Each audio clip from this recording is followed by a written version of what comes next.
യാഥാർത്ഥ്യത്തിലേക്ക് ഉണരൂ. ഈ ശപിക്കപ്പെട്ട ലോകത്ത് നാം വിചാരിക്കുന്ന പോലെ ഒന്നും നടക്കില്ല. ജീവിക്കും തോറും കേവലം വേദനയും കഷ്ടപ്പാടും വ്യർത്ഥതയും മാത്രമാണ് ലോകമെന്ന് നാം തിരിച്ചറിയും. നോക്കൂ, എവിടെല്ലാം വെളിച്ചമുണ്ടോ അവിടെല്ലാം തന്നെ നിഴലുകളും കാണാം.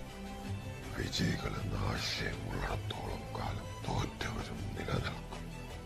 സമാധാനം നിലനിർത്താനുള്ള സ്വാർത്ഥമായ ഉദ്ദേശം യുദ്ധത്തിലേക്കും സ്നേഹിക്കുന്നതിനെ സംരക്ഷിക്കാനുള്ള ആഗ്രഹം വെറുപ്പിലേക്കും നയിക്കും. ഇവയെല്ലാം മുറിച്ചു മാറ്റാൻ കഴിയാത്ത കാരണബന്ധങ്ങളാണ്. ലോകത്തിന്റെ ഈ അവസ്ഥയെ ഞാൻ ഇല്ലാതാക്കും. വിജയം മാത്രമുള്ള ലോകം, സമാധാനം